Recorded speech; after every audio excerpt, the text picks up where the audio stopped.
ਸਰਦਾਰ ਗੁਰਬਖਸ਼ ਸਿੰਘ ਪ੍ਰੀਤਲੜੀ ਦੀ ਕਹਾਣੀ ਹੈ ਸ਼ੀਰੀ ਫਰਹਾਦ। ਹੁਸਨ ਦੀ ਪੱਕੀ ਰਹਾਇਸ਼ ਤਾਂ ਕਿਸੇ ਇਨਸਾਨ ਦਾ ਦਿਲ ਹੈ, ਪਰ ਕਦੇ ਕਦੇ ਕਿਸੇ ਬਾਂਕੀ ਨੁਹਾਰ ਨੂੰ ਵੀ ਫੁੱਲ ਦੇ ਦਿਲੋਂ ਉੱਠੀ ਮਹਿਕਾਰ ਵਾਂਗੂ ਥੋੜ੍ਹੇ ਜਾਂ ਬਹੁਤੇ ਸਮੇਂ ਲਈ ਹੁਸਨ ਆ ਮਸਤਾਉਂਦਾ ਹੈ। ਇਹੋ ਜਿਹੀ ਨੁਹਾਰ ਤੁਰਕੀ ਦੇ ਸੁਲਤਾਨ ਸਲੀਮ ਦੀਆਂ ਧੀਆਂ ਮੈਮਨ ਬਾਨੋ ਤੇ ਸ਼ੀਰੀ ਦੀ ਸੀ। ਦਰਸ਼ਕਾਂ ਦੇ ਪੈਰ ਭੌਂ ਤੋਂ ਚੁੱਕੇ ਜਾਂਦੇ, ਡੋਲੇ ਫਰਕ ਪੈਂਦੇ, ਮੁਸ਼ਕਲਾਂ ਦੇ ਪਹਾੜ ਫੁੱਟ ਉੱਠਦੇ ਤੇ ਅਣਹੋਣੀਆਂ ਹੋਣਹਾਰ ਹੋਈਆਂ ਦਿਸਦੀਆਂ। ਪਿਆਰ ਤੇ ਬੌਲਤਾ ਦੇ ਪਾਣੀਆਂ ਨੇ ਹੁਸਨ ਦੀਆਂ ਇਹਨਾਂ ਦੋ ਲਗਰਾਂ ਉੱਤੇ ਲੋਹੜੇ ਦਾ ਜੋਬਨ ਚਾੜ ਦਿੱਤਾ, ਪਰ ਲੋਹੜੇ ਚੜੇ ਜੋਬਨ ਦੀ ਤਕਦੀਰ ਸਾਵੀ ਨਹੀਂ ਤੁਰ ਸਕਦੀ।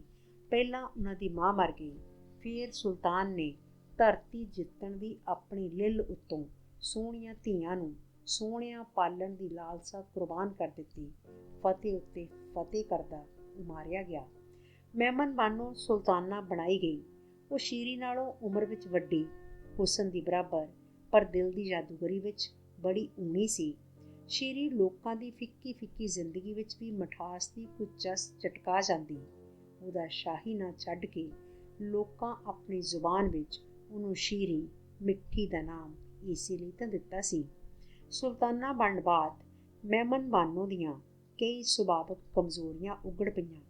ਲੋਕਾਂ ਨੇ ਕਈ ਵਾਰੀ ਅਰਮਾਨ ਕੀਤਾ ਕਦੇ ਸ਼ੀਰੀ ਵੱਡੀ ਭੈਣ ਹੁੰਦੀ, ਤਾਂ ਵੀ ਸ਼ੀਰੀ ਨਾਲ ਮੈਮਨ ਦੇ ਪਿਆਰ ਵਿੱਚ ਕੋਈ ਫਰਕ ਨਾ ਆਇਆ। ਦੋਵਾਂ ਭੈਣਾਂ ਦਾ ਪਿਆਰ ਮਿਸਾਲ ਵਾਂਗ ਮਸ਼ਹੂਰ ਹੋ ਗਿਆ। ਸੁਲਤਾਨਾ ਹੋਣ ਦੇ ਝਮੇਲੇ ਜਦੋਂ ਮੈਮਨ ਨੂੰ ਅਕਾ ਦਿੰਦੇ, ਚਿਹਰੇ ਉੱਤੇ ਹੁਸਨ ਦੀ ਥਾਂ ਸਵੈ ਅਭਿਮਾਨ ਲੈ ਲੈਂਦਾ ਤੇ ਆਪਣਾ ਮੂੰਹ ਉਹਨੂੰ ਕੋਝਾ ਦਿਸਣ ਲੱਗ ਪੈਂਦਾ, ਤਾਂ ਹੱਥਲਾ ਕੰਮ ਸੁੱਟ ਪੁਆ ਕੇ ਉਹ ਸ਼ੀਰੀ ਦੇ ਗਲ ਆ ਬਾਹਾਂ ਪਾਉਂਦੀ। ਉਹਦੀਆਂ ਨਿਰਸ਼ਲ ਅੱਖਾਂ ਵਿੱਚ ਤੱਕ ਕੇ, ਉਹਦੇ ਨਿਰਵੈਰ ਸੀਨੇ ਨਾਲ ਧੜਕ ਕੇ ਉਹ ਫੇਰ ਹੁਸਨ ਮੱਤੀ ਹੋ ਜਾਂਦੀ। ਭੈਣ ਮੇਰੀ ਕਿੱਡੀ ਸੋਹਣੀ ਏ, ਸ਼ੀਰੀ ਅੱਖਾਂ ਚੁੱਕ ਕੇ ਆਖਦੀ। ਤੇ ਜਦੋਂ ਇੱਕ ਵਾਰੀ ਸ਼ੀਰੀ ਨੂੰ ਬੁਖਾਰ ਚੜਿਆ, 40 ਦਿਨ ਨਾ ਲੱਥਾ, ਸ਼ਾਹੀ ਜੋਤਸ਼ੀ ਤੇ ਹਕੀਮ ਸਾਰੇ ਹਾਰ ਗਏ, ਤਾਂ ਮੈਮਨ ਨੇ ਸਾਰੇ ਮੁਲਕ ਵਿੱਚ ਢੰਡੋਰਚੀ ਫੇਰ ਦਿੱਤੇ। ਜਿਹੜਾ ਸ਼ੀਰੀ ਨੂੰ ਬਚਾ ਲਵੇ ਉਹਨੂੰ ਸੁਲਤਾਨਾ 40 ਪਿੰਡ ਤੇ 40 ਲੱਦੇ ਦੌਲਤ ਦੇ ਦੇਵੇਗੀ। ਹਕੂਮਤ ਦੇ ਕਾਰ ਵਿਹਾਰ ਭੁਲਾ ਕੇ ਮੈਮਨ ਹੱਡੀਆਂ ਦੀ ਪਿੰਜਰ ਸ਼ੀਰੀ ਦੇ ਸਰਹਾਣੇ ਬੈਠੀ। ਵੱਡੇ ਵਜ਼ੀਰ ਵੱਲੋਂ ਆਪਣੇ ਢੰਡੋਰੇ ਦਾ ਕੋਈ ਜਵਾਬ ਉਡੀਕਦੀ ਰਹਿੰਦੀ। ਇੱਕ ਨਾਮੀ ਹਕੀਮ ਸ਼ਾਹੀ ਬਾਗ ਦੇ ਨੇੜੇ ਰਹਿੰਦਾ ਸੀ। ਦੋਵੇਂ ਸ਼ਾਹੀ ਭੈਣਾਂ ਨੂੰ ਬਾਗ ਵਿੱਚ ਫਿਰਦਿਆਂ, ਸ਼ੀਰੀ ਨੂੰ ਮਾਲੀਆਂ ਦੇ ਬੱਚਿਆਂ ਨੂੰ ਫੁੱਲ ਫੜਾਉਂਦਿਆਂ ਤੇ ਮੈਮਨ ਨੂੰ ਮਾਲੀਆਂ ਦੀ ਕਿਸੇ ਊਣ ਤਾਈ ਤੋਂ ਗਜ਼ਬ ਵਿੱਚ ਆਉਂਦਿਆਂ ਉਸ ਕਈ ਵਾਰੀ ਵੇਖਿਆ ਤੇ ਚਾਹਿਆ ਸੀ ਸ਼ੀਰੀ ਮਲਕਾ ਨਹੀਂ ਬਣੀ, ਔਲਾਦ ਜੇ ਸ਼ੀਰੀ ਦੀ ਹੀ ਤਖਤ ਉੱਤੇ ਬੈਠੇ। ਢੰਡੋਰੇ ਦਾ ਹੋਕਾ ਸੁਣ ਕੇ ਇਸ ਹਕੀਮ ਨੇ ਪਹਿਲਾਂ ਤਾਂ ਆਪਣੀ ਕਿਤਾਬ ਵਿੱਚੋਂ ਕੁਝ ਪੜ੍ਹਿਆ, ਫੇਰ ਦਵਾਈਆਂ ਦੀਆਂ ਕੁਝ ਪੁੜੀਆਂ ਵੱਧੀਆਂ ਤੇ ਸਿਰ ਤਲੀ ਤੇ ਰੱਖ ਕੇ ਉਹ ਕਿੰਨਾ ਚਿਰ ਸੋਚਦਾ ਰਿਹਾ। ਕਿਸੇ ਫੁਰਨੇ ਨਾਲ ਬੁੱਢਾ ਮੂੰਹ ਲਿਸ਼ਕ ਪਿਆ ਤੇ ਮਹਿਲੀਂ ਜਾ ਕੇ ਆਪਣੀ ਖਿਦਮਤ ਦਾ ਪੈਗਾਮ ਉਸ ਅੰਦਰ ਭੇਜ ਦਿੱਤਾ। ਸੁਲਤਾਨਾ ਨੇ ਸਿਆਣੇ ਦੇ ਹੱਥਾਂ ਉੱਤੇ ਬੋਸਾ ਦਿੱਤਾ ਤੇ ਛੇਤੀ ਛੇਤੀ ਸ਼ੀਰੀ ਦੇ ਬਿਸਤਰੇ ਕੋਲ ਲਿਜਾਣਾ ਚਾਹਿਆ, ਪਰ ਹਕੀਮ ਨੇ ਅਦਬ ਨਾਲ ਝੁਕ ਕੇ ਆਖਿਆ, ਸ਼ੀਰੀ ਦੀ ਆਪਣੀ ਉਮਰ ਸੁਲਤਾਨਾ ਪੁੱਗ ਚੁੱਕੀ ਹੈ, ਉਹਦੇ ਲਈ ਨਵੀਂ ਉਮਰ ਬੜੇ ਮਹਿੰਗੇ ਮੁੱਲ ਹੀ ਖਰੀਦੀ ਜਾ ਸਕੇਗੀ। 40 ਨਹੀਂ 400 ਪਿੰਡ ਦੇ ਦਿਆਂਗੀ। ਸੁਲਤਾਨਾ ਦਾ ਮੂੰਹ ਤਰਲੇ ਦੀ ਤਸਵੀਰ ਸੀ, ਪਰ ਪਿੰਡ 4000 ਦੀ ਵੀ ਇੱਕ ਉਮਰ ਦੀ ਵੀ ਕੀਮਤ ਨਹੀਂ ਤਾਰ ਸਕਦੀ। ਉਮਰ ਦਾ ਔਲੀਆ ਕੋਈ ਵਡੇਰੀ ਕੁਰਬਾਨੀ ਮੰਗੇਗਾ। ਸਿਆਣਾ ਬੜਾ ਹੀ ਸਿਆਣਾ ਜਾਪ ਰਿਹਾ ਸੀ। ਸ਼ੀਰੀ ਨਾਲੋਂ ਮੈਨੂੰ ਕੁਝ ਵੱਡਾ ਨਹੀਂ ਦਿਸਦਾ, ਸਭ ਕੁਝ ਲੈ ਲੈ ਉਮਰ ਦਾ ਔਲੀਆ, ਮੇਰੀ ਸ਼ੀਰੀ ਮੇਥੋਂ ਨਾ ਲਏ। ਤੁਹਾਨੂੰ ਆਪਣਾ ਹੁਸਨ ਵਾਰਨਾ ਪਵੇਗਾ ਸੁਲਤਾਨਾ। ਉਹ ਕਿਸ ਤਰ੍ਹਾਂ? ਛੇਤੀ ਦੱਸ। ਉਹ ਭੇਤਾਂ ਭਰੇ ਸਿਆਣੇ। ਸੁਲਤਾਨਾ ਕਾਹਲੀ ਪੈ ਰਹੀ ਸੀ, ਪਰ ਸਿਆਣਾ ਕਿਸੇ ਕਾਹਲ ਵਿੱਚ ਨਹੀਂ ਸੀ। ਉਸਨੇ ਸੁਲਤਾਨਾ ਦੇ ਕਮਰੇ ਵਿੱਚ ਇਕੱਲਿਆਂ ਗੱਲ ਕਰਨੀ ਚਾਹੀ। ਜਦੋਂ ਆਪਣੇ ਕਮਰੇ ਵਿੱਚ ਸੁਲਤਾਨਾ ਨੇ ਸਿਆਣੇ ਨੂੰ ਲਿਆ ਬਿਠਾਇਆ ਤਾਂ ਉਸ ਆਖਿਆ, ਸ਼ੀਰੀ ਇੰਸ਼ਾ ਅੱਲਾ ਅੱਜ ਹੀ ਸਿਹਤ ਵੱਲ ਮੁੜ ਪਵੇਗੀ ਤੇ ਜਿੰਨੇ ਦਿਨ ਬਿਮਾਰ ਰਹੀ ਹੈ ਉਨੇ ਦਿਨਾਂ ਵਿੱਚ ਉਹ ਨੌਬਰ ਨੌ ਹੋ ਜਾਏਗੀ। ਪਰ ਸੁਲਤਾਨਾ ਨੂੰ ਹਮੇਸ਼ਾ ਲਈ ਆਪਣਾ ਹੁਸਨ ਨਕਾਬ ਪਿੱਛੇ ਲੁਕਾ ਕੇ ਰੱਖਣਾ ਪਵੇਗਾ। ਕੋਈ ਮਰਦ ਆਪ ਦੇ ਮੂੰਹ ਉੱਤੇ ਅੱਖਾਂ ਨਾ ਧਰ ਸਕੇ। ਬੜਾ ਮਹਿੰਗਾ ਸੌਦਾ ਏ। ਮੈਂ ਜਾਣਦਾ ਹਾਂ ਸੁਲਤਾਨਾ ਸਲਾਮਤ, ਪਰ ਇਸ ਤੋਂ ਘੱਟ ਕੀਮਤ ਉੱਤੇ ਸ਼ੀਰੀ ਬਚ ਨਹੀਂ ਸਕੇਗੀ। ਕੁਝ ਘੜੀਆਂ ਹੀ ਉਹਦੀ ਉਮਰ ਦੀਆਂ ਬਾਕੀ ਰਹਿ ਗਈਆਂ ਹਨ। ਕੁਝ ਘੜੀਆਂ ਹੀ। ਸੁਲਤਾਨਾ ਦਾ ਰੰਗ ਪੀਲਾ ਹੋ ਗਿਆ। ਕਿਸੇ ਮਰਦ ਦੀ ਅੱਖ ਮੇਰੇ ਮੂੰਹ ਉੱਤੇ ਨਾ ਪਵੇ। ਉਸ ਆਪਣੀ ਧੱਕ ਧੱਕ ਕਰਦੀ ਛਾਤੀ ਨੂੰ ਹੱਥਾਂ ਦਾ ਆਸਰਾ ਦਿੱਤਾ। ਤੇ ਜੇ ਮੈਂ ਕਿਸੇ ਨਾਲ ਵਿਆਹ ਕਰਨਾ ਚਾਹਾਂ? ਸੁਲਤਾਨਾ ਨੇ ਕੁਝ ਸੰਭਲ ਕੇ ਪੁੱਛਿਆ। ਵਿਆਹ ਤੋਂ ਪਹਿਲਾਂ ਉਹ ਤੁਹਾਡਾ ਮੂੰਹ ਨਹੀਂ ਵੇਖ ਸਕੇਗਾ। ਤਾਂ ਚੁਣੇ ਜਾਣ ਦੀ ਤਸੱਲੀ ਮੈਨੂੰ ਕੁਰਬਾਨ ਕਰਨੀ ਪਵੇਗੀ। ਹਾਂ ਸੁਲਤਾਨਾ, ਉਮਰ ਦੇ ਔਲੀਆ ਦੀ ਰਜ਼ਾ ਇਹੋ ਕੁਝ ਹੈ। ਸੁਲਤਾਨਾ ਨੇ ਹੌਕਾ ਭਰਿਆ। ਉਹ ਆਪਣੀ ਸ਼ਿੰਗਾਰ ਚੌਂਕੀ ਕੋਲ ਗਈ। ਸ਼ੀਸ਼ੇ ਵਿੱਚ ਆਪਣਾ ਮੂੰਹ ਵੇਖਿਆ। ਇੱਕ ਹੋਰ ਡੂੰਘਾ ਸਾਹ ਲੈ ਕੇ ਕਿੱਲੀ ਤੋਂ ਨਕਾਬ ਚੁੱਕ ਕੇ ਮੂੰਹ ਉੱਤੇ ਬੰਨ੍ਹ ਲਿਆ। ਮੈਨੂੰ ਮਨਜ਼ੂਰ ਹੈ। ਪਰ ਸੁਲਤਾਨਾ ਦੀ ਆਵਾਜ਼ ਕੰਬ ਰਹੀ ਸੀ। ਸ਼ੀਰੀ ਰਾਜੀ ਹੋ ਗਈ। 40 ਦਿਨਾਂ ਵਿੱਚ ਤਕੜੀ ਹੀ ਨਹੀਂ, ਵਧੇਰੇ ਸੋਹਣੀ ਵੀ ਹੋ ਗਈ। ਭੈਣ ਦੀ ਕੁਰਬਾਨੀ ਨੇ ਉਹਦੇ ਅੰਦਰੋਂ ਹੁਸਨ ਦੀ ਕੋਈ ਨਵੀਂ ਖਾਣ ਪੁੱਟ ਕੱਢੀ ਸੀ। ਮਹਿਮਨ ਬਾਨੋ ਦਾ ਮੱਥਾ ਵੀ ਹੁਣ ਚਮ-ਚਮ ਕਰਨ ਲੱਗ ਪਿਆ ਸੀ। ਉਸਨੇ ਸ਼ੀਰੀ ਬਚਾ ਲਈ ਸੀ, ਲੋਕਾਂ ਦੀ ਪ੍ਰਸ਼ੰਸਾ ਜਿੱਤ ਲਈ ਸੀ, ਤੇ ਇਸ ਪ੍ਰਸ਼ੰਸਾ ਦੇ ਹੁਲਾਰੇ ਵਿੱਚ ਸ਼ੀਰੀ ਦੀ ਸਿਹਤਯਾਬੀ ਦਾ ਉਸ ਜਸ਼ਨ ਮਨਾਇਆ। ਇੱਕ ਮਹਿਲ ਦੀ ਉਸਾਰੀ ਸ਼ੁਰੂ ਕਰਾ ਦਿੱਤੀ। ਕਸਰੇ ਸ਼ੀਰੀ, ਸ਼ੀਰੀ ਦਾ ਮਹਿਲ, ਉਹਦਾ ਨਾਂ ਰੱਖ ਦਿੱਤਾ ਗਿਆ। ਮੁਲਕ ਭਰ ਦੇ ਉਸਤਾਦ ਰਾਜਾਂ ਨੂੰ ਇਹ ਕੰਮ ਦਿੱਤਾ ਗਿਆ। ਮਹਿਲ ਉਸਰਦਾ ਗਿਆ। ਦੋਵੇਂ ਭੈਣਾਂ, ਇੱਕ ਨਕਾਬ ਵਿੱਚ, ਦੂਜੀ ਹੱਸਦੇ ਮੂੰਹ, ਇਸ ਉਸਾਰੀ ਨੂੰ ਕਦੇ-ਕਦੇ ਵੇਖਣ ਜਾਂਦੀਆਂ। ਅਨੋਖੀ ਮੁਹੱਬਤ ਦੀ ਇਹ ਯਾਦਗਾਰ ਸੀ। ਮਹਿਲ ਦੀ ਉਸਾਰੀ ਮੁਕੰਮਲ ਹੋ ਗਈ। ਸਜਾਵਟ ਦਾ ਕੰਮ ਕੰਧ ਮਸਵਰੀ ਵਿੱਚ ਮਾਹਰਾਂ ਦੇ ਮਾਹਰ ਫਰਹਾਦ ਨੂੰ ਸੌਂਪਿਆ ਗਿਆ।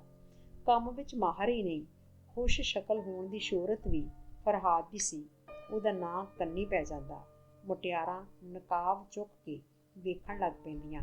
ਕਹਿੰਦੇ ਨੇ ਉਹ ਮਹਿਕਦਾ ਇਨਸਾਨ ਸੀ।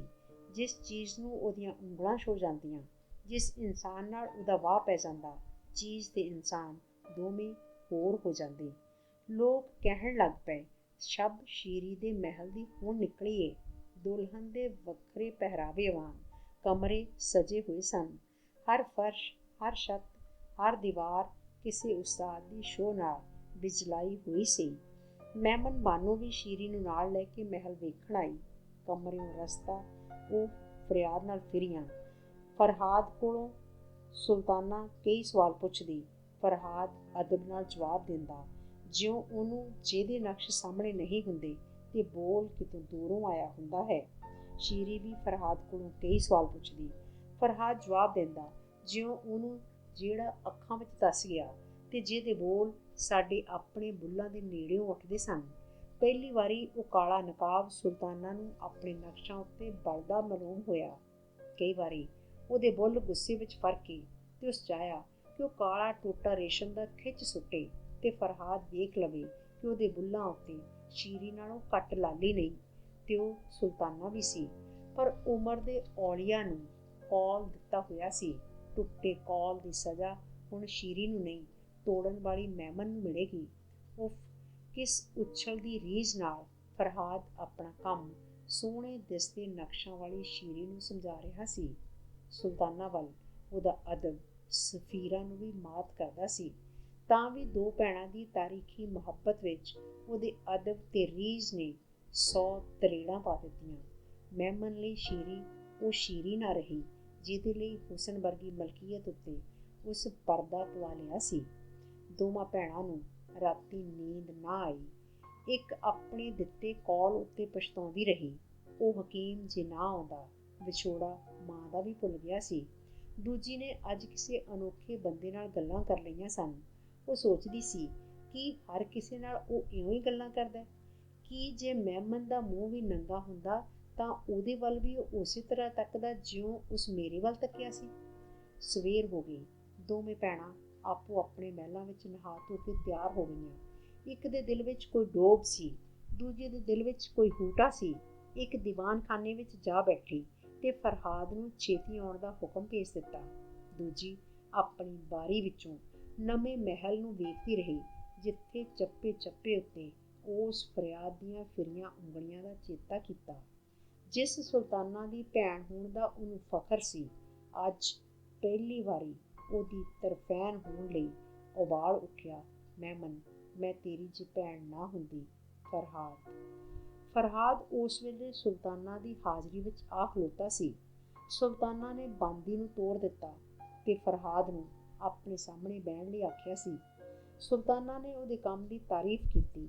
ਫਰਹਾਦ ਨੇ ਸ਼ੁਕਰੀਆ ਕੀਤਾ।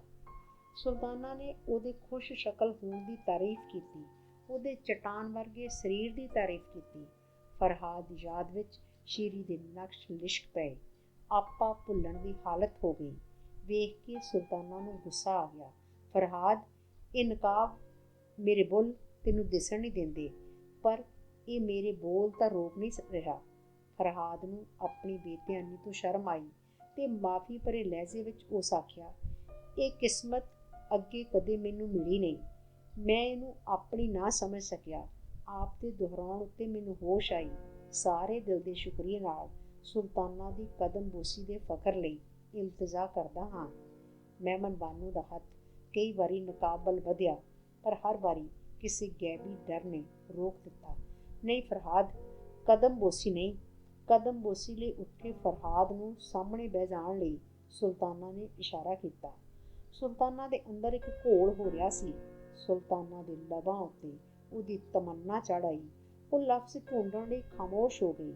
ਫਰਹਾਦ ਕੋਲੋਂ ਚੁਣੇ ਜਾਣ ਦੀ ਉਮੀਦ ਉਹ ਕਰਦੀ ਨਹੀਂ ਸੀ, ਪਰ ਉਹਨੂੰ ਉਹ ਆਪ ਤਾਂ ਚੁਣ ਸਕਦੀ ਸੀ। ਉਹ ਜੇ ਮੰਨ ਜਾਏ, ਮੰਨੇਗਾ ਕਿਉਂ ਨਹੀਂ? ਉਹ ਸੁਲਤਾਨਾ ਹੀ ਨਹੀਂ, ਉਹ ਹੁਸੈਨ ਵੀ ਸੀ। ਉਸ ਘੜੀ ਸ਼ੀਰੀ ਉਹਨੂੰ ਆਪਣੇ ਜਿੱਡੀ ਹੁਸੈਨ ਨਹੀਂ ਸੀ ਜਾਪ ਰਹੀ। ਉਹਦਾ ਨਕਾਬ, ਇਹਨੂੰ ਉਹ ਲਾ ਨਹੀਂ ਸੀ ਸਕਦੀ, ਪਰ ਦਿਲ ਤੋਂ ਨਕਾਬ ਲਾ ਦੇਣਾ ਤਾਂ ਉਹਦੇ ਵੱਸ ਦੀ ਗੱਲ ਸੀ। ਉਹ ਲਾਸਾਨੀ ਫਰਹਾਦ, ਜਿਹੜਾ ਮਹਿਲ ਤੂੰ ਸਜਾਇਆ ਏ ਉਹ ਤੇਰਾ ਹੋ ਸਕਦਾ ਏ। ਕਸਰੇ ਸ਼ੀਰੀ ਨਹੀਂ, ਕਸਰੇ ਮਹਿਮਾਨੋਂ ਫਰਹਾਦ ਆਖਿਆ ਜਾਏਗਾ। ਮੈਂ ਤੈਨੂੰ ਆਪਣਾ ਮੂੰਹ ਨਹੀਂ ਵਿਖਾ ਸਕਦੀ। ਮੇਰਾ ਦਿਲ ਵੇਖ ਲੈ ਤੇ ਹਾਂ ਕਰ ਦੇ। ਆਪਣੀ ਤੇ ਮੇਰੀ ਦੋਏ ਜ਼ਹਿਮਤਾਂ ਖਤਮ ਕਰ ਦੇ। ਤੇ ਅਗਾਂਹ ਵੱਧ ਕੇ ਸੁਲਤਾਨਾ ਨੇ ਫਰਹਾਦ ਦੀਆਂ ਉਂਗਲਾਂ ਚੁੰਮ ਲਈਆਂ। ਤੇਰੀਆਂ ਇਹ ਉਂਗਲਾਂ ਜਿਨ੍ਹਾਂ ਦੇ ਪੋਟੇ ਪੋਟੇ ਵਿੱਚ ਕਰਾਮਾਤ ਹੈ। ਮੈਂ ਆਪਣੀ ਸੁਲਤਾਨਾ ਨੂੰ ਸਮਝ ਨਹੀਂ ਸਕਿਆ। ਹਜ਼ੂਰ ਦੁਨੀਆ ਦੀਆਂ ਜ਼ਹਿਮਤਾਂ ਦੂਰ ਕਰਨ ਵਾਲੇ ਤੇ ਮੇਰੇ ਹੁਨਰ ਨੇ ਮੇਰੀ ਜ਼ਿੰਦਗੀ ਇੱਕ ਇਬਾਦਤ ਬਣਾ ਰੱਖੀ ਹੈ। ਇਬਾਦਤ ਰੰਗਾਂ ਦੇ ਮੇਲ ਦੀ, ਲਕੀਰਾਂ ਦੇ ਤਿਲਸਮ ਦੀ, ਹੁਸਨ ਦੀ, ਰੱਬਤਾ ਦੀ। ਧੌਣ ਨੀਵੀਂ ਪਾਈ ਫਰਹਾਦ ਫਰਸ਼ ਵੱਲ ਤੱਕਦਾ ਰਿਹਾ। ਤੇ ਕੀ ਫਰਹਾਦ, ਮੈਂ ਹੁਸੈਨ ਬਿਲਕੁਲ ਨਹੀਂ? ਕਿਉਂ ਤੂੰ ਮੇਰੇ ਵੱਲ ਨਹੀਂ ਤੱਕਦਾ? ਸੁਲਤਾਨਾ ਦਾ ਹੁਸਨ ਜ਼ਮਾਨੇ ਦੀ ਕਹਾਣੀ ਹੈ, ਪਰ ਮੈਂ ਸੋਚ ਰਿਹਾ ਸਾਂ ਕਿਹੜੀ ਮੁਸ਼ਕਲ ਹਜ਼ੂਰ ਦੀ ਮੈਂ ਦੂਰ ਕਰ ਸਕਦਾ ਹਾਂ, ਜਿਹਨੂੰ ਆਪ ਆਪਣੀ ਜ਼ਹਿਮਤ ਸਮਝ ਰਹੇ ਹੋ। ਮੇਰੀ ਜ਼ਹਿਮਤ ਇਹ ਨਕਾਬ ਹੈ ਜਿਹੜਾ ਤੇਰੀਆਂ ਅੱਖਾਂ ਮੇਰੇ ਮੂੰਹ ਉੱਤੇ ਪੈਣ ਨਹੀਂ ਦਿੰਦਾ। ਤੇਰੀ ਜ਼ਹਿਮਤ ਗੈਰਾਂ ਦੇ ਮਹਿਲ ਮਾੜੀਆਂ ਸਜਾਉਣ ਦੀ ਮਜਬੂਰੀ ਤੇ ਹੱਥ ਮੈਨੂੰ ਆਪਣੀ ਕਬੂਲੀਅਤ ਦਾ।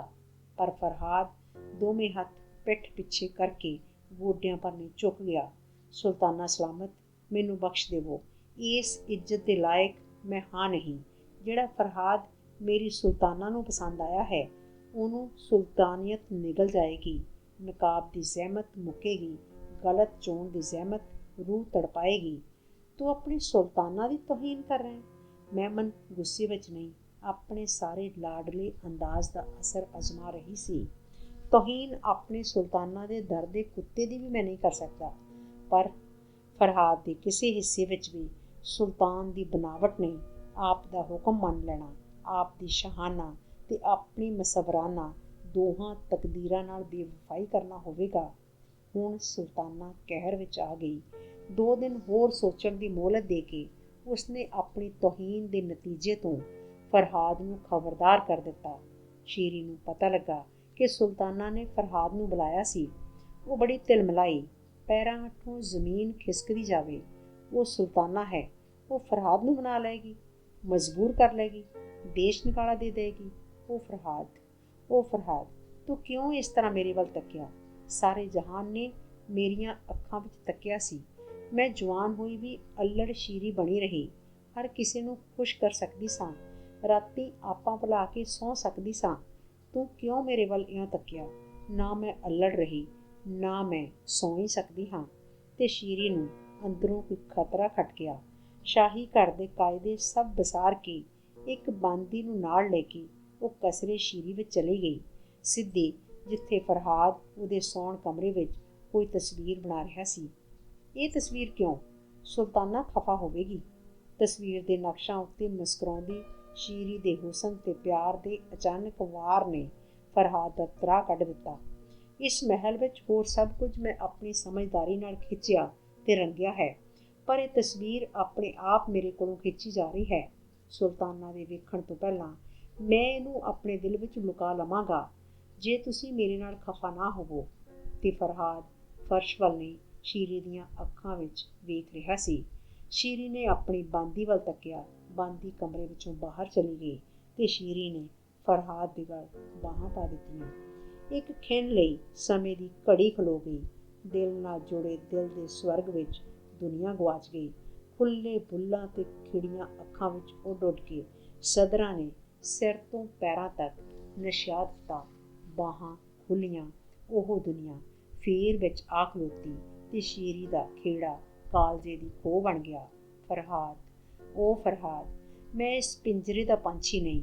ਮੁਰੰਡ ਸੁੱਟ ਇਹਦੀਆਂ ਤਾਰਾਂ ਸੀਖਾਂ, ਉਡਾ ਕੇ ਲੈ ਚੱਲ ਆਪਣੇ ਅਸਮਾਨ ਵਿੱਚ, ਜਿਹਦੀਆਂ ਖੁੱਲ੍ਹਾਂ ਦਾ ਇਸ਼ਕ ਮੇਰੇ ਅੰਗ ਅੰਗ ਵਿੱਚ ਬਗਾਵਤ ਮਚਾ ਰਿਹਾ ਹੈ। ਦੂਜੇ ਦਿਨ ਮੈਮਨ ਬਾਨੋ ਦੇ ਅੰਗ ਅੰਗ ਵਿੱਚੋਂ ਈਰਖਾ ਦੇ ਸ਼ੋਲੇ ਉੱਠ ਰਹੇ ਸਨ। ਸ਼ਹਿਰ ਵਿੱਚ ਤਰ੍ਹਾਂ ਤਰ੍ਹਾਂ ਦੀਆਂ ਗੱਲਾਂ ਹੋ ਰਹੀਆਂ ਸਨ। ਫਰਹਾਦ ਸ਼ੀਰੀ ਦੇ ਹੀ ਲਾਇਕ ਸੀ, ਪਰ ਉਹ ਕਿੱਥੇ ਚਲੇ ਗਏ? ਕੋਈ ਸੁਲਤਾਨਾ ਦੇ ਗਜ਼ਬ ਦਾ ਚੇਤਾ ਕਰਕੇ ਹੱਥ ਮਲਦਾ ਸੀ। ਦੋ ਬੜੀਆਂ ਪਿਆਰੀਆਂ ਜਿੰਦਾਂ ਜਲਾਦਾਂ ਦਾ ਮਾਲ ਬਣ ਗਈਆਂ। ਸੁਲਤਾਨਾ ਨੇ ਆਪਣੇ ਵੱਡੇ ਵਜ਼ੀਰ ਨੂੰ ਬੁਲਾ ਕੇ ਸ਼ਾਹੀ ਘਰਾਣੇ ਨੂੰ ਲੱਗੇ ਕਲੰਕ ਉੱਤੇ ਅਫਸੋਸ ਕੀਤਾ ਤੇ ਚਾਹਿਆ ਕਿਸੇ ਤਰ੍ਹਾਂ ਵੀ ਉਹਨਾਂ ਨੂੰ ਛੇਤੀ ਤੋਂ ਛੇਤੀ ਫੜ ਲਿਆ ਜਾਏ। ਸੈਂਕੜੇ ਸਵਾਰ ਉੱਡ ਗਏ, ਹਰ ਸੂਬੇ ਵੱਲ ਹਰਕਾਰੇ ਨੱਠ ਗਏ। ਲੋਕ ਨਾਰਾਜ਼ ਵੀ ਸਨ। ਫਰਹਾਦ ਨੂੰ ਇਸ ਤਰ੍ਹਾਂ ਨਹੀਂ ਸੀ ਕਰਨਾ ਚਾਹੀਦਾ, ਪਰ ਫਰਹਾਦ ਵਰਗੇ ਉਸਤਾਦ ਤੇ ਹਸੀਨ ਨੂੰ ਇਸ ਕਸੂਰ ਤੋਂ ਕੁਰਬਾਨ ਹੁੰਦਾ ਵੀ ਉਹ ਵੇਖਣਾ ਨਹੀਂ ਸਨ ਚਾਹੁੰਦੇ। ਸੁਲਤਾਨਾ ਨੂੰ ਵੀ ਫਰਹਾਦ ਦਾ ਦਿਲ ਜਿੱਤ ਲੈਣ ਦੀ ਅਜੇ ਆਸ ਸੀ। ਉਸਨੇ ਵੱਡੇ ਵਜ਼ੀਰ ਨੂੰ ਤਾਕੀਦ ਕੀਤੀ, ਨਾ ਸ਼ੀਰੀ ਤੇ ਨਾ ਫਰਹਾਦ ਨੂੰ ਕੋਈ ਅਜ਼ਾਂ ਲੱਗੇ, ਨਾ ਉਹਨਾਂ ਨੂੰ ਦੀ ਕੋਈ ਤੋਹੀਨ ਹੋਵੇ। ਸਿਰਫ ਇੱਕ ਦੂਜੇ ਕੋਲੋਂ ਫੌਰਨ ਨਿਖੇੜ ਕੇ ਉਹਨਾਂ ਨੂੰ ਮੇਰੇ ਕੋਲ ਪਹੁੰਚਾਇਆ ਜਾਵੇ। ਸ਼ੀਰੀ ਲਈ ਇਹ ਤਜਰਬਾ ਅਨੋਖਾ ਸੀ। ਰੂਹ ਦਾ ਜੋੜ ਉਹਨੂੰ ਲੱਭ ਪਿਆ, ਪਰ ਸਰੀਰ ਉਹਦਾ ਚੋਰ ਬਣ ਗਿਆ। ਉਹਦੇ ਖੋਰੇ ਪਿੱਛੇ ਖੋਜੀ ਤੁਰ ਪਏ। ਉਹਦੇ ਰਾਹ ਵਿੱਚ ਆਉਂਦੇ ਘਰ ਝੁੱਗੀਆਂ ਫੌਜਾਂ ਨੇ ਫੋਲ ਮਾਰੇ, ਪਰ ਰੌਂ ਆਈ ਤਕਦੀਰ ਨੇ ਲੋਕਾਂ ਦੇ ਦਿਲਾਂ ਦੇ ਦਰਵਾਜ਼ੇ ਆਸ਼ਕਾਂ ਦੇ ਇੱਕ ਬੇਮਿਸਾਲ ਜੋੜੇ ਲਈ ਖੋਲ੍ਹ ਦਿੱਤੇ। ਕਈ ਹਫ਼ਤੇ ਫੌਜ ਨੂੰ ਕੋਈ ਉਗ ਸੁਗ ਨਾ ਮਿਲੀ। ਪਿੰਡੋਂ ਪਿੰਡ ਹੱਥਾਂ ਉੱਤੇ ਲੋਕਾਂ ਨੇ ਉਹਨਾਂ ਨੂੰ ਚੁੱਕ ਲਿਆ। ਜਿਸ ਪਿੰਡ ਵਿੱਚ ਉਹ ਵੜਦੇ, ਕੋਈ ਚੰਨ ਚੜ੍ਹ ਜਾਂਦਾ। ਨਾਕਾਮ ਮੁਹੱਬਤਾਂ ਦੀ ਬੁਝੀ ਰਾਖ ਵਿੱਚੋਂ ਵੀ ਇੱਕ ਵਾਰੀ ਤਾਂ ਸੇਕ ਆਉਣ ਲੱਗ ਪੈਂਦਾ। ਚਾਓ ਮੱਤੀਆਂ ਮੁਟਿਆਰਾਂ ਸ਼ੀਰੀ ਦੀਆਂ ਮੀਡੀਆਂ ਗੁੱਦਦੀਆਂ, ਉਹਦੇ ਹੱਥੀਂ ਮਹਿੰਦੀ ਲਾਉਂਦੀਆਂ। ਇੱਕ ਸੋਹਣੀ ਨੇ ਉਹਦੇ ਨਾਲ ਆਪਣੇ ਕੱਪੜੇ ਵਟਾ ਲਏ ਤੇ ਸ਼ੀਰੀ ਦੇ ਕੱਪੜੇ ਉਸ ਆਪਣੇ ਕਿਸੇ ਪਿਆਰ ਹੁਲਾਰੇ ਲਈ ਸਾਂਭ ਲਏ। ਕਿੱਡਾ ਫਰਕ ਸ਼ੀਰੀ ਨੂੰ ਆਪਣੀ ਤੇ ਫਰਿਆਦ ਦੀ ਦੁਨੀਆ ਵਿੱਚ ਦਿਸਿਆ। ਕੱਪੜੇ ਇਸ ਦੁਨੀਆ ਦੇ ਸਾਬਤ ਨਹੀਂ ਸਨ, ਪਰ ਪਿੰਡੇ ਕਿੱਡੇ ਸਾਬਤ ਸਨ। ਕਿਹੋ ਜਿਹੀ ਤੱਕਣੀ ਸੀ ਪਿੰਡ ਦੀਆਂ ਮੁਟਿਆਰਾਂ ਦੀ, ਕਿਹੋ ਜਿਹੀ ਪ੍ਰਸ਼ੰਸਾ ਸੀ ਗੱਭਰੂਆਂ ਦੀਆਂ ਅੱਖਾਂ ਵਿੱਚ। ਕਿੱਡੇ ਖਾਲੀ ਸਨ ਇਹਨਾਂ ਦੇ ਘਰ, ਕਿੱਡੇ ਭਰੇ ਹੋਏ ਸਨ ਇਹਨਾਂ ਦੇ ਹੌਸਲੇ। ਕਿੰਨੀਆਂ ਘੱਟ ਸਨ ਖਾਣ ਵਾਲੀਆਂ ਚੀਜ਼ਾਂ, ਪਰ ਕਿੰਨੀ ਸੁਆਦਲੀ ਸੀ ਇਹਨਾਂ ਦੀ ਭੁੱਖ। ਉਹ ਫਰਹਾਦ, ਕਿੱਡਾ ਮਿੱਠਾ ਹੈ ਤੂੰ, ਕਿੱਡੀ ਮਿੱਠੀ ਹੈ ਤੇਰੀ ਦੁਨੀਆ, ਸ਼ੀਰੀ ਕਦਮ ਕਦਮ ਉੱਤੇ ਕਹਿੰਦੀ। ਪਰ ਸ਼ੀਰੀ ਦੀ ਦੁਨੀਆ ਨੇ ਫਰਹਾਦ ਦੀ ਦੁਨੀਆ ਉੱਤੇ ਤਾਵਾ ਬੋਲਿਆ ਹੋਇਆ ਸੀ। ਗ੍ਰਿਫਤਾਰੀਆਂ ਹੋ ਰਹੀਆਂ ਸਨ, ਤਸੀਹੇ ਮਿਲ ਰਹੇ ਸਨ। ਏਦੂ ਦੂਣੀ ਸਖਤੀ ਵੀ ਉਹਨਾਂ ਦੀ ਕੋਈ ਕੰਸੋ ਨਾ ਕਢਾ ਸਕੀ। ਉਹਨਾਂ ਦਾ ਹੁਸਨ 100 ਪਰਦਿਆਂ ਵਿੱਚੋਂ ਮਚ-ਮਚ ਪੈਂਦਾ ਤੇ ਨਿੱਕੀ ਤੋਂ ਨਿੱਕੀ ਚੀਤ ਵਿੱਚੋਂ ਝਰ-ਝਰ ਬਾਹਰ ਨਿਕਲਦਾ ਰਹਿੰਦਾ ਸੀ। ਓੜਕ ਕਿਸੇ ਢੂੰਡਕ ਉੱਤੇ ਇਹ ਵੀ ਝਰ ਪਿਆ।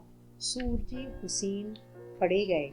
ਸ਼ੀਰੀ ਦੀਆਂ ਅੱਖਾਂ ਵਿੱਚ ਕੋਈ ਪਸ਼ੀਮਾਨੀ ਨਹੀਂ ਸੀ। ਜੋ ਉਸਨੇ ਵੇਖ ਲਿਆ ਸੀ, ਉਮਰ ਕੈਦ ਤੋਂ ਵੀ ਮਹਿੰਗਾ ਨਹੀਂ ਸੀ। ਮੈਮਨ ਬਾਨੋ ਨੂੰ ਵੀ ਵੱਡੀ ਤਕਲੀਫ ਸ਼ੀਰੀ ਦੇ ਮੂੰਹ ਉੱਤੇ ਸਵਰਗੀ ਸਮੇਂ ਦੇ ਪੈਰ ਚਿੱਤਰਾਂ ਦੀ ਸੀ। ਸ਼ੀਰੀ ਨੂੰ ਉਹਦੇ ਮਹਿਲ ਵਿੱਚ ਹੀ ਕੈਦ ਕਰ ਦਿੱਤਾ। ਹਰ ਬਾਰੀ ਬੂਹੇ ਉੱਤੇ ਪਹਿਰਾ ਲਗਾ ਦਿੱਤਾ ਗਿਆ। ਫਰਹਾਦ ਨੂੰ ਸੁਲਤਾਨਾ ਨੇ ਆਪਣੀ ਹਾਜ਼ਰੀ ਵਿੱਚ ਬੁਲਾਇਆ। ਅਹਿਲਕਾਰ ਸਭ ਕੋਲੋਂ ਤੋੜ ਦਿੱਤੇ। ਸੁਲਤਾਨਾ ਦੇ ਮੂੰਹ ਉੱਤੇ ਕੋਈ ਕਠੋਰ ਲਕੀਰ ਨਹੀਂ ਸੀ। ਉਹਦੀ ਸਾਰੀ ਰੂਹ ਮੁਕੰਮਲ ਹਾਰ ਦੀ ਅੱਗ ਵਿੱਚ ਨਰਮ ਹੋਈ ਪਈ ਸੀ। ਫਰਹਾਦ, ਮੈਂ ਤੈਨੂੰ ਆਨੀ ਹਾਂ, ਮੇਰੀਆਂ ਅੱਖਾਂ ਉੱਤੇ ਨਕਾਬ ਕੋਈ ਨਹੀਂ, ਤੂੰ ਕਿਉਂ ਇਹਨਾਂ ਵਿੱਚ ਤੱਕਣ ਦੀ ਖੁਸ਼ੀ ਮੈਨੂੰ ਨਹੀਂ ਦਿੰਦਾ? ਸੁਲਤਾਨਾ ਦੀਆਂ ਅੱਖਾਂ ਵਿੱਚ ਤੱਕਣ ਦੀ ਮੇਰੀਆਂ ਅੱਖਾਂ ਵਿੱਚ ਤਾਬ ਨਹੀਂ ਹੈ। ਇਹ ਸੁਣਦਿਆਂ ਸੁਲਤਾਨਾ ਦੀਆਂ ਅੱਖਾਂ ਬਦਲ ਗਈਆਂ। ਝੂਠ, ਬਿਲਕੁਲ ਝੂਠ। ਤੂੰ ਮੇਰੇ ਵੱਲ ਤੱਕਦਾ ਨਹੀਂ ਕਿਉਂਕਿ ਤੂੰ ਸ਼ੀਰੀ ਦੀਆਂ ਅੱਖਾਂ ਵਿੱਚ ਤੱਕ ਲਿਆ ਹੈ। ਪਰ ਯਾਦ ਰੱਖੀ, ਜੇ ਮੇਰੀ ਮਰਜ਼ੀ ਤੂੰ ਨਾ ਜਿੱਤੀ, ਸ਼ੀਰੀ ਦੀ ਹਵਾ ਤੋਂ ਵੀ ਤਰਸੇਂਗਾ। ਸੋਚ ਫਰਹਾਦ, ਚੰਗੀ ਤਰ੍ਹਾਂ ਸੋਚ ਲੈ। ਤੇ ਸੁਲਤਾਨਾ ਦੀ ਆਵਾਜ਼ ਫੇਰ ਨਰਮ ਹੋ ਗਈ। ਜੇ ਮੇਰੀ ਸੁਲਤਾਨਾ ਸ਼ੀਰੀ ਮੈਨੂੰ ਦੇ ਸਕੇ, ਹਜ਼ੂਰ ਦੇ ਹੁਕਮ ਉੱਤੇ ਅਸਮਾਨ ਨਾਲ ਜ਼ਮੀਨ ਮੇਲਣ ਦੀ ਕੁਵੱਤ ਮੇਰੇ ਬਾਜ਼ੂਆਂ ਵਿੱਚ ਹੈ। ਫਰਹਾਦ ਨੇ ਪਹਿਲੀ ਵਾਰ ਸੁਲਤਾਨਾ ਦੀਆਂ ਅੱਖਾਂ ਵੱਲ ਤੱਕਿਆ ਸੀ। ਉਹ ਪੰਘਰ ਗਈਆਂ। ਫਰਹਾਦ, ਸੋਹਣੇ ਫਰਹਾਦ, ਤੂੰ ਮੇਰੇ ਨਾਲ ਸ਼ਾਦੀ ਕਬੂਲ ਕਰ ਲੈ, ਫਿਰ ਸ਼ੀਰੀ ਵੀ ਤੈਨੂੰ ਦੇ ਦਿਆਂਗੀ। ਮੈਂ ਇਕਰਾਰ ਕਰਦੀ ਹਾਂ। ਫਰਹਾਦ ਦੀਆਂ ਅੱਖਾਂ ਫੇਰ ਨੀਵੀਆਂ ਹੋ ਗਈਆਂ। ਇਹਨੂੰ ਮੈਂ ਸੁਲਤਾਨਾ ਤੇ ਸ਼ੀਰੀ ਦੋਹਾਂ ਦੀ ਤੋਹੀਨ ਸਮਝਾਂਗਾ। ਮੈਂ ਮੁਸੱਵਰ ਹਾਂ, ਆਸ਼ਿਕ ਹਾਂ। ਤੋਹੀਨ ਕਿਸੇ ਦੀ ਮੇਰੀ ਫਿਤਰਤ ਵਿੱਚ ਨਹੀਂ ਹੈ। ਸੁਲਤਾਨਾ ਭੜਕ ਉੱਠੀ। ਨਾ ਤੂੰ ਮੁਸੱਵਰ ਹੈ, ਨਾ ਤੂੰ ਆਸ਼ਿਕ ਹੈ, ਤੂੰ ਹੈ ਸੰਗ ਦਿਲ। ਸੰਗ ਦਿਲ। ਤੇ ਆਪਣੇ ਉੱਤੇ ਕਾਬੂ ਪਾ ਕੇ ਲਹਿਜ਼ਾ ਉਸ ਹੌਲਾ ਕਰ ਲਿਆ। ਚੰਗਾ, ਫਿਰ ਮੈਂ ਵੇਖ ਲੈਂਦੀ ਹਾਂ ਅਸਮਾਨ ਨਾਲ ਜ਼ਮੀਨ ਮਿਲਣ ਵਾਲੀ ਤੇਰੀ ਖੁਦਾਈ। ਸ਼ਹਿਰ ਸਾਡਾ ਸੜ ਰਿਹਾ, ਬਾਗ ਸੁੱਕ ਗਏ ਨੇ, ਤੀਵੀਆਂ ਦੇ ਸਿਰ ਪਾਣੀ ਢੋ ਢੋ ਅੰਬ ਗਏ ਨੇ। 2 ਵਰ੍ਹਿਆਂ ਤੋਂ ਮੀਂਹ ਪਏ ਨਹੀਂ, ਪਰ ਮੀਲ ਭਰ ਦੀ ਵਾਟ ਉੱਤੇ ਤੇਰੇ ਵਰਗੇ ਬੇਦਿਲ ਇੱਕ ਪਹਾੜ ਨੇ ਲੋਕਾਂ ਦਾ ਆਬੇ ਹਯਾਤ ਡੱਕਿਆ ਹੋਇਆ। ਜਾਂ ਪੁੱਟ ਕੱਢ ਨਹਿਰ ਇਸ ਪਹਾੜ ਵਿੱਚੋਂ, ਲਿਆ ਪਾਣੀ ਮੇਰੇ ਸ਼ਹਿਰ ਵਿੱਚ, ਤੈਨੂੰ ਸ਼ੀਰੀ ਹੀ ਦੇ ਦਿਆਂਗੀ। ਹੈ ਹੀ ਹਿੰਮਤ? ਬੋਲ। ਫਰਹਾਦ ਨੇ ਹੱਥ ਮੱਥੇ ਉੱਤੇ ਰੱਖ ਲਿਆ ਤੇ 2 ਪਲ ਸੋਚਣ ਬਾਅਦ ਬੋਲਿਆ, ਮੈਨੂੰ ਮਨਜ਼ੂਰ ਹੈ ਮੇਰੀ ਸੁਲਤਾਨਾ। ਇਰਸ਼ਾਦ ਤੁਹਾਡਾ ਮੇਰੇ ਸਿਰ ਮੱਥੇ ਤੇ। ਸ਼ੀਰੀ ਜਿੱਤਣ ਦੀ ਆਸ ਮੇਰੇ ਦਿਲ ਵਿੱਚ। ਮੇਰੇ ਅੰਦਰੋਂ ਕੋਈ ਕੁਵੱਤ ਹੁੰਗਾਰਾ ਦੇ ਰਹੀ ਹੈ। ਇਜਾਜ਼ਤ ਦਿਓ ਮੈਂ ਤੀਸਾ ਲੈ ਆਵਾਂ। ਸਾਰੇ ਸ਼ਹਿਰ ਵਿੱਚ ਫਰਹਾਦ ਨਾਲ ਹਮਦਰਦੀ ਦੀ ਇੱਕ ਰੌ ਦੌੜ ਪਈ, ਪਰ ਸੁਲਤਾਨਾ ਦੇ ਇਸ ਹੁਕਮ ਨੂੰ ਉਹਨਾਂ ਫਰਹਾਦ ਦਾ ਦੇਸ਼ ਨਿਕਾਲਾ ਹੀ ਸਮਝਿਆ। ਨਹਿਰ ਪੁੱਟਣ ਤੋਂ ਪਹਿਲਾਂ ਉਹ ਸ਼ਹਿਰ ਵਿੱਚ ਨਹੀਂ ਆ ਸਕਦਾ। ਉਹਦੇ ਲਈ ਇੱਕ ਝੁੱਗੀ ਬਣ ਜਾਏਗੀ ਤੇ ਖੁਰਾਕ ਉਹਨੂੰ ਭੇਜੀ ਜਾਂਦੀ ਰਹੇਗੀ। ਪਹਾੜ ਪੁੱਟਣ ਵਾਲੇ ਦਿਓਆਂ ਕਹਾਣੀਆਂ ਵਿੱਚ ਲੋਕਾਂ ਨੇ ਸੁਣੇ ਸਨ, ਜ਼ਿੰਦਗੀ ਵਿੱਚ ਕਿਸੇ ਨੇ ਵੇਖੇ ਨਹੀਂ ਸਨ। ਕਈ ਮੁਟਿਆਰਾਂ ਸੁਣ ਕੇ ਰੋ ਪਈਆਂ, ਕਈ ਗੱਭਰੂ ਫਰਹਾਦ ਨਾਲ ਜਾਣ ਨੂੰ ਤਿਆਰ ਹੋ ਪਏ, ਪਰ ਇਹ ਮਰਜ਼ੀ ਉਹਨਾਂ ਦੇ ਸਜਾਦ ਦੀ ਨਹੀਂ ਸੀ। ਹੱਥ ਵਿੱਚ ਵਦਾਨ, ਮੋਢੇ ਉੱਤੇ ਤੇਸਾ, ਆਸ਼ਕਾਂ ਦਾ ਸੁਲਤਾਨ ਸ਼ੀਰੀ ਦੇ ਮਹਿਲ ਨੂੰ ਸਲਾਮ ਕਰਕੇ ਰਵਾ ਰਵੀ ਸ਼ਹਿਰੋਂ ਨਿਕਲ ਤੁਰਿਆ ਜਾ ਰਿਹਾ ਸੀ। ਦਰਿਆ ਦੇ ਚਟਾਨੀ ਕੰਢੇ ਉੱਤੇ ਜਾ ਕੇ ਕਈ ਦਿਨ ਉਸ ਮੌਕੇ ਦੀ ਪੜਤਾਲ ਕੀਤੀ। ਫਿਰ ਸਵੇਰ ਤੋਂ ਸ਼ਾਮ ਤੱਕ ਤੇਸੇ ਤੇ ਵਦਾਨ ਦੀ ਠੱਕ ਠੱਕ ਸਾਰੇ ਸ਼ਹਿਰ ਦੀ ਜ਼ਿੰਦਗੀ ਦਾ ਹਿੱਸਾ ਬਣ ਗਈ। ਠੱਕ ਠੱਕ ਸ਼ੁਰੂ ਹੋਣ ਉੱਤੇ ਲੋਕ ਵੀ ਕੰਮੀ ਲੱਗਦੇ, ਬੰਦ ਹੋਣ ਉੱਤੇ ਦੀਵੇ ਬਾਲਦੇ। ਸਵੇਰ ਸ਼ਾਮੀ ਸ਼ੀਰੀ ਦੇ ਦਿਲੋਂ ਪਰਵਤਗਾਰ ਅੱਗੇ ਦੁਆ ਉੱਠਦੀ। ਸਾਰੇ ਦਿਨ ਦੀ ਠੱਕ ਠੱਕ ਉਹਦੀ ਨਿਕੰਮੀ ਜ਼ਿੰਦਗੀ ਦਾ ਗੀਤ ਬਣ ਗਿਆ। ਪਹਿਰੇਦਾਰ ਵੀ ਇਸ ਇਸ਼ਕ ਦੇ ਦਰਦਮੰਦ ਹੋ ਗਏ ਕਾਸਦ ਬਣ ਕੇ ਉਹਦਾ ਸੁਨੇਹਾ ਫਰਹਾਦ ਨੂੰ ਦੇ ਆਏ। ਤੇਰੀ ਸ਼ੀਰੀ ਤੈਨੂੰ ਉਡੀਕੇਗੀ, ਤੇਰੇ ਤੇਸੇ ਹੇਠਾਂ ਚੁਟਾਨ ਨੂੰ ਹੰਝੂਆਂ ਨਾਲ ਗਿੱਲਾ ਕਰੇਗੀ। ਸ਼ਾਮੀ ਤੇਰਾ ਕੰਮ ਮੁੱਕਣ ਉੱਤੇ ਤੇਰੇ ਲਈ ਗੀਤ ਗੁਣਗੁਣਾਏਗੀ। ਰਾਤੀ ਸੁੱਤਿਆਂ ਸੁਪਨਾ ਬਣ ਕੇ ਤੇਰੀ ਨੀਂਦ ਵਿੱਚ ਆਏਗੀ। ਲੋਕ ਕਹਿੰਦੇ ਨੇ ਗੱਲ ਅਣਹੋਣੀ ਹੈ, ਮੈਂ ਜਾਣਦੀ ਹਾਂ ਆਪਣੇ ਫਰਹਾਦ ਨੂੰ, ਤੇ ਆਂਦੀ ਹਾਂ ਤੇਰੀ ਨਹਿਰ ਆਵੇਗੀ, ਤੇਰੇ ਲੋਕ ਸਰਸ਼ਾਰ ਹੋਣਗੇ। ਫਿਰ ਤੇਰੀ ਸ਼ੀਰੀ ਨੂੰ ਕੋਈ ਤੇਰੇ ਕੋਲੋਂ ਵਰਜ ਨਹੀਂ ਸਕੇਗਾ, ਉਨਾ ਚਿਰ ਉਹ ਤੈਨੂੰ ਉਡੀਕੇਗੀ। ਇਸ ਪੈਗਾਮ ਪਿੱਛੋਂ ਅੱਧੀ ਰਾਤ ਤੱਕ ਤੇਸੇ ਦੀ ਆਵਾਜ਼ ਸੁਣੀ ਜਾਂਦੀ ਰਹੀ, ਪਰ ਮੁਸੱਵਰ ਦਾ ਮੁਕੱਦਰ ਪੱਥਰ ਨਾਲ ਜਾ ਲੜਿਆ ਸੀ। 10 ਵਰ੍ਹੇ ਚਿੱਪਰ ਚਿੱਪਰ ਪਹਾੜ ਭੁਰਦਾ ਰਿਹਾ ਸੀ। ਠਹਿਰ ਤੇਸੇ ਉੱਤੇ ਤੇਸਾ ਵੱਜਦਾ ਰਿਹਾ ਸੀ, ਪਰ ਨਹਿਰ ਜਿੱਡਾ ਪਾੜ ਅਜੇ ਗੱਲ ਦੁਰਾਡੀ ਸੀ, ਭਾਵੇਂ ਅਣਹੋਣੀ, ਹੁਣ ਓਡੀ ਨਹੀਂ ਸੀ ਦਿਸਦੀ। ਸ਼ੀਰੀ ਦੇ ਸਬਰ ਵਿੱਚ ਕੋਈ ਫਰਕ ਨਾ ਆਇਆ, ਪਰ ਮਹਿਮਨ ਬਾਨੋ ਨੂੰ ਇੱਕ ਪਛਤਾਵਾ ਘੁਣ ਵਾਂਗ ਲੱਗ ਗਿਆ ਸੀ। ਉਸ ਸ਼ੀਰੀ ਕੋਲੋਂ ਫਰਹਾਦ ਨੂੰ ਦੂਰ ਤਾਂ ਜ਼ਰੂਰ ਕਰ ਲਿਆ, ਪਰ ਆਪਣੇ ਵੇਲੇ ਵੀ ਤਾਂ ਲੰਮਾ ਹਿਜਰ ਸਹੇੜ ਲਿਆ ਸੀ। ਫਰਹਾਦ ਵਰਗੀ ਨੁਹਾਰ ਕਿਸੇ ਮਨੁੱਖ ਦੀ ਨਹੀਂ ਸੀ। ਸੁਲਤਾਨਾ ਦੀਆਂ ਅੱਖਾਂ ਵਿੱਚ ਪਿਆਸ ਦਿਨੋਂ ਦਿਨ ਭਟਕਦੀ ਜਾ ਰਹੀ ਸੀ।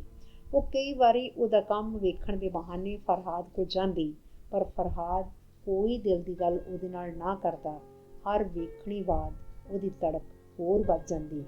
फरहाद ਨੂੰ ਜ਼ਿੰਦਗੀ ਵਿੱਚੋਂ ਇਉਂ ਕੱਢ ਕੇ ਤੇ ਸ਼ੀਰੀ ਨੂੰ कैद रख के ਸੁਲਤਾਨਾ ਦਾ ਜਿਉਣ ਦਾ ਸਵਾਦ ਮੁੱਕ ਗਿਆ ਤੇ ਨਾਲੇ ਉਮਰ ਦੇ ਬੀਤੇ ਦਹਾਕੇ ਨੇ ਉਹਦੇ ਨਕਸ਼ਾਂ ਦੇ ਜਾਦੂ ਵਿੱਚੋਂ ਮੁੱਕਦੇ ਅਸਰ ਦੀ ਚੇਤਾਵਨੀ ਦੇ ਦਿੱਤੀ। ਇੱਕ ਦਿਨ ਬੜੀ ਸੋਚ ਮਗਰੋਂ ਸੁਲਤਾਨਾ ਨੇ ਸ਼ੀਰੀ ਨੂੰ ਬੁਲਾ ਕੇ ਆਖਿਆ, ਉਹਦਾ ਕਸੂਰ ਉਹ ਮਾਫ਼ ਕਰ ਦੇਵੇਗੀ ਜੇ ਸ਼ੀਰੀ ਫਰਹਾਦ ਨੂੰ ਪਹਾੜ ਪੁੱਟਣੋਂ ਵਰਜ ਲਿਆਵੇ। ਸ਼ੀਰੀ ਤੇ ਫਰਹਾਦ ਦੇ ਵਿਆਹ ਦੀ ਇਜਾਜ਼ਤ ਵੀ ਉਹ ਦੇ ਦੇਵੇਗੀ। ਸ਼ੀਰੀ ਦੀਆਂ ਅੱਖਾਂ ਅੱਗੋਂ ਕਾਲੀ ਬੋਲੀ ਘਟਾ ਚੁੱਕੀ ਗਈ, ਪੈਰੇ ਚੁੱਕੇ ਗਏ, ਦਰਵਾਜ਼ੇ ਖੁੱਲ੍ਹ ਗਏ ਤੇ ਸ਼ੀਰੀ ਫਰਹਾਦ ਕੋਲ ਪਹੁੰਚ ਗਈ।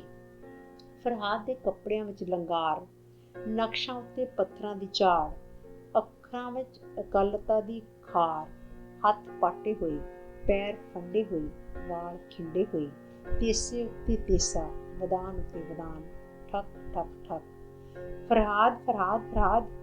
ਤੇਸਾ ਰੁਕ ਗਿਆ, ਅੱਖਾਂ ਵਿੱਚ ਕੁਝ ਲਿਸ਼ਕਿਆ, ਪਰ ਬਾਹਾਂ ਵਿੱਚ ਮਿਲਣੀ ਲਈ ਕੋਈ ਕਾਹਲ ਨਹੀਂ ਸੀ। ਧੂੜ ਭਰੀਆਂ ਅੱਖਾਂ ਨੇ ਪੁੱਛਿਆ, ਸ਼ੀਰੀ ਕਿੱਧਰ ਆਈ? ਮੇਰਾ ਕੰਮ ਤਾਂ ਜੇ ਮੁੱਕਿਆ ਨਹੀਂ। ਸ਼ੀਰੀ ਫਰਹਾਦ ਨੂੰ ਲੈਣ ਆਈ ਏ, ਪਰ ਜਿੰਨਾ ਚਿਰ ਪਹਾੜ ਨੂੰ ਫਰਹਾਦ ਪਾੜ ਨਹੀਂ ਲੈਂਦਾ ਉਨਾ ਚਿਰ ਉਹ ਇੱਥੋਂ ਹਿੱਲ ਨਹੀਂ ਸਕਦਾ। ਸੁਲਤਾਨਾ ਨੇ ਤੇਰੇ ਮੇਰੇ ਵਿਆਹ ਦੀ ਇਜਾਜ਼ਤ ਦੇ ਦਿੱਤੀ ਏ। ਸ਼ੀਰੀ ਨੇ ਗਲਤ ਸੋਚਿਆ ਸੀ ਕਿ ਇਹ ਸੁਣ ਕੇ ਉਹ ਤੇਸਾ ਹੱਥੋਂ ਪਵਾ ਮਾਰੇਗਾ ਤੇ ਉਹਦੇ ਹੱਥ ਉਹ ਆਪਣੇ ਹੱਥਾਂ ਵਿੱਚ ਘੁੱਟ ਲਏਗਾ। ਨਹੀਂ ਸ਼ੀਰੀ, ਹੁਣ ਇਹ ਇਜਾਜ਼ਤ ਮੈਂ ਸੁਲਤਾਨਾ ਕੋਲੋਂ ਨਹੀਂ ਲੈਣੀ। ਇਹ ਨਹਿਰ ਮੈਂ ਉਹਦੇ ਲਈ ਨਹੀਂ ਪੁੱਟ ਰਿਹਾ। ਪਾਣੀ ਦੀ ਘਾਟ ਸੁਲਤਾਨਾ ਨੂੰ ਨਹੀਂ, ਮੇਰੇ ਲੋਕਾਂ ਨੂੰ ਹੈ। ਲੋਕਾਂ ਦੀ ਖਿਦਮਤ ਵਿੱਚ ਮੈਨੂੰ ਹੁਣ ਮਜ਼ਾ ਆਇਆ ਏ, ਜਿਹੜਾ ਤੇਰੇ ਇਸ਼ਕ ਵਿੱਚ ਆਇਆ ਸੀ।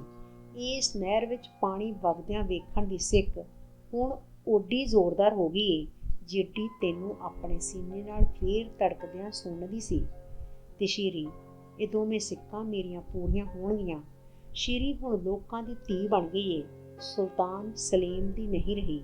ਆਪਣੀ ਖਿਦਮਤ ਬਦਲੀ ਮੈਂ ਲੋਕਾਂ ਕੋਲੋਂ ਸ਼ੀਰੀ ਮੰਗ ਲਵਾਂਗਾ।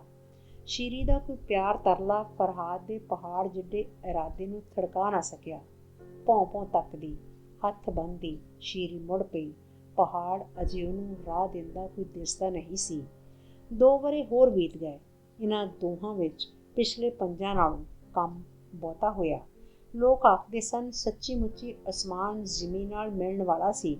ਜੇ ਸੁਲਤਾਨਾ ਚਾਹੁੰਦੀ ਤਾਂ 100 ਗੱਭਰੂ ਪਹਾੜ ਤੇ ਰਹਿੰਦੇ ਪਾੜ ਨੂੰ ਪਾੜ ਸਕਦੇ ਸਨ, ਪਰ ਸੁਲਤਾਨਾ ਨੂੰ ਤਾਂ ਨਹਿਰ ਪੁੱਟੀ ਜਾਣ ਦੀ ਚਿੰਤਾ ਹੀ ਖਾ ਰਹੀ ਸੀ।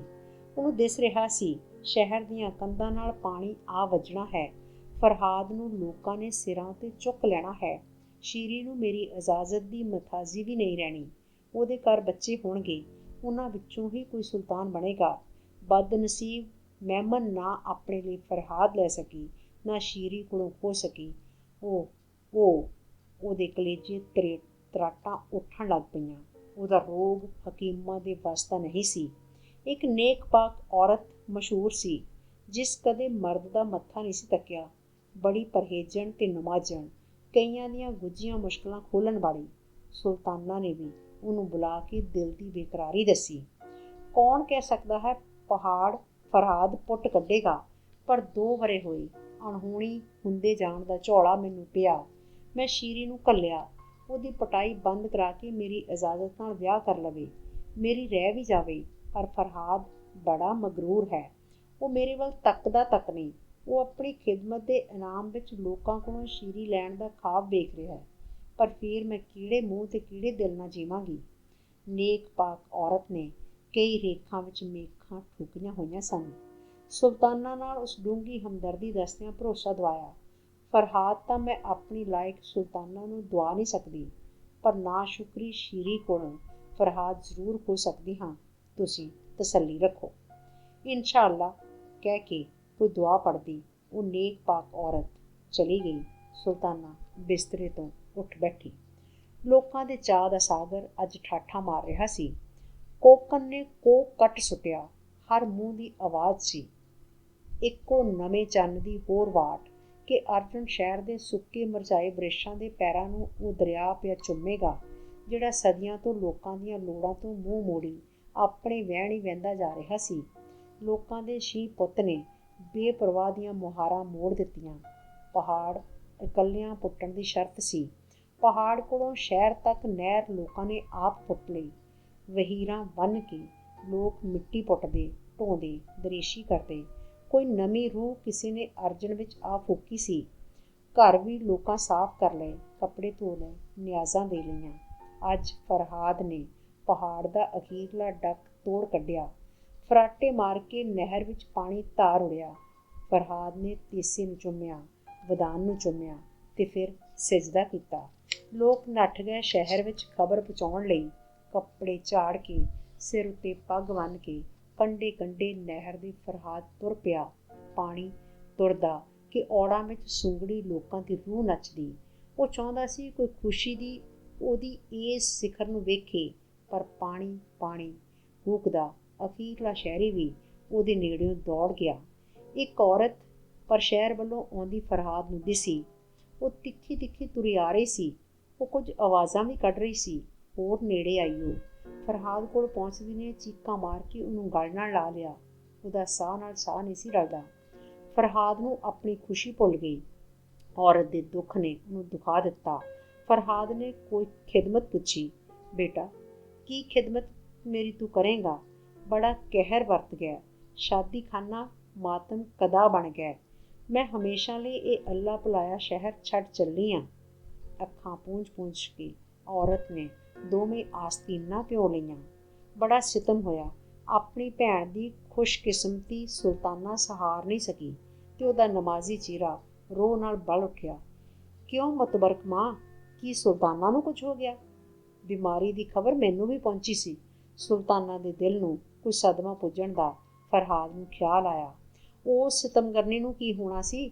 ਉਸਨੇ ਛੇਤੀ ਦੱਸ ਮਾਂ, ਉਸਨੇ ਦੋਵਾਂ ਕੋਲੋਂ ਨਾ ਆਖਿਆ ਗਿਆ ਨਾ ਪੁੱਛਿਆ ਗਿਆ। ਓੜਕ ਔਰਤ ਨੇ ਫਰਹਾਦ ਨੂੰ ਘੁੱਟ ਕੇ ਹਟਕੋਰਿਆਂ ਵਿੱਚ ਆਖਿਆ, ਸ਼ੀਰੀ ਨੂੰ ਭੈੜੀ ਨੇ ਕਤਲ ਕਰਾ ਦਿੱਤਾ ਹੈ। ਤੇ ਉਹ ਗਸ਼ ਖਾ ਕੇ ਫਰਹਾਦ ਦੇ ਪੈਰਾਂ ਵਿੱਚ ਡਿੱਗ ਪਈ। ਉਹ ਸ਼ੀਰੀ, ਮੇਰੀ ਸ਼ੀਰੀ। ਤੇ ਨਹਿਰ ਦੇ ਕੰਢੇ ਵੱਲ ਉਹ ਵੱਧ ਪਿਆ। ਪਾੜ ਮੱਥੇ ਵਿੱਚ ਵੱਜੇ ਤੀਸੇ ਦੀ ਆਵਾਜ਼ ਭੁੰਜੇ ਡਿੱਗੀ ਔਰਤ ਦੇ ਕੰਨਾਂ ਵਿੱਚ ਪਈ। ਨਹਿਰ ਦਾ ਪਾਣੀ ਲਾਲੋ ਲਾਲ ਹੋ ਗਿਆ। ਝੱਟ ਔਰਤ ਉੱਠ ਖਲੋਤੀ। ਜੇਕਰ ਉਹ ਕਦੇ ਰੋਈ ਨਹੀਂ ਸੀ। 5 ਮਿੰਟ ਤੱਕ ਉਹਨੂੰ ਪਾਣੀ ਵਿੱਚੋਂ ਉੱਪਰ ਉੱਠਦਾ ਕੁਝ ਨਾ ਦਿਸਿਆ।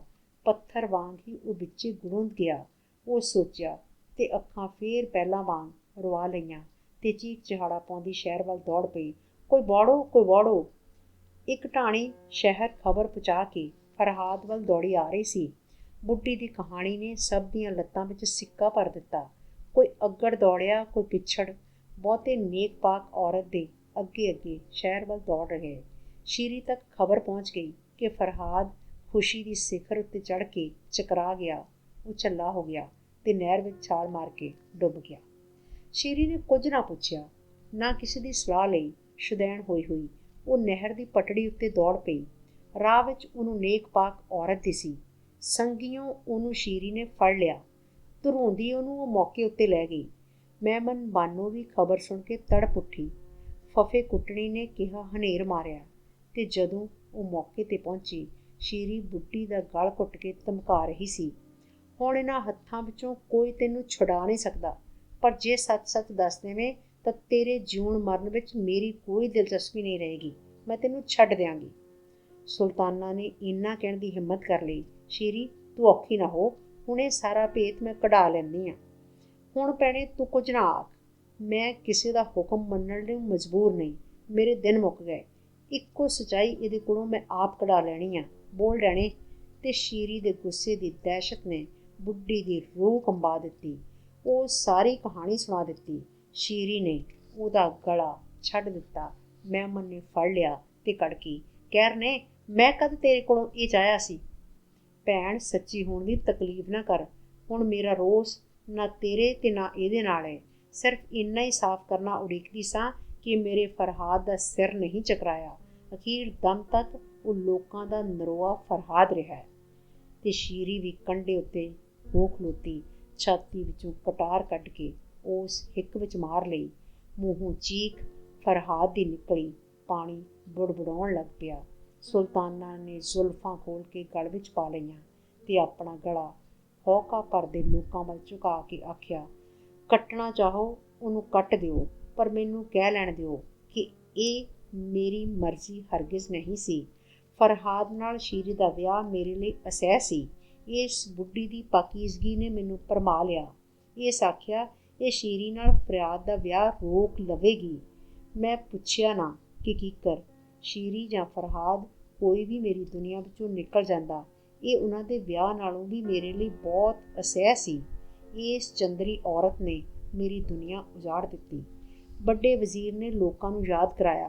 ਕੀਕਰ ਸੁਲਤਾਨਾ ਨੇ ਦੋਵਾਂ ਦੀ ਗ੍ਰਿਫਤਾਰੀ ਦਾ ਹੁਕਮ ਦਿੰਦਿਆਂ ਤਾਕੀਦ ਕੀਤੀ ਸੀ ਕਿ ਕਿਸੇ ਨੂੰ ਅਜ਼ਾ ਨਾ ਹੋਵੇ, ਕਿਸੇ ਦੀ ਤੋਹੀਨ ਨਾ ਹੋਵੇ, ਤੇ ਉਸਨੇ ਸ਼ੀਰੀ ਦੀ ਬਿਮਾਰੀ ਸਮੇਂ ਸੁਲਤਾਨਾ ਦੇ ਰਵੱਈਏ ਦਾ ਵੀ ਚੇਤਾ ਕਰਾਇਆ। ਸ਼ੀਰੀ ਚਲੀ ਗਈ, ਫਰਹਾਦ ਚਲਾ ਗਿਆ। ਮਹਿਮਨ ਬਾਨੋ ਬਿਨਾਂ ਤਖਤ ਇੱਕਦਮ ਸੁੰਨਾ ਹੋ ਜਾਵੇਗਾ। ਲੋਕੀ ਸੋਚੀ ਪੈ ਗਏ ਤੇ ਲੋਕਾਂ ਨੇ ਦੋਹਾਂ ਪਿਆਰਿਆਂ ਦੀਆਂ ਲਾਸ਼ਾਂ ਨਹਿਰ ਵਿੱਚੋਂ ਕੱਢ ਕੇ ਸ਼ਿੰਗਾਰ ਲਈਆਂ ਤੇ ਕਸਰੇ ਸ਼ੀਰੀ ਦੇ ਬਾਹਰ ਕਬਰੇ ਸ਼ੀਰੀਓ ਫਰਿਆਦ ਬਣਾ ਦਿੱਤੀ, ਜਿਹੜੀ ਅੱਜ ਤੱਕ ਦੁਨੀਆ ਦੇ ਆਸ਼ਕਾਂ ਦੀ ਜ਼ਿਆਰਤ ਗਾਹ ਹੈ।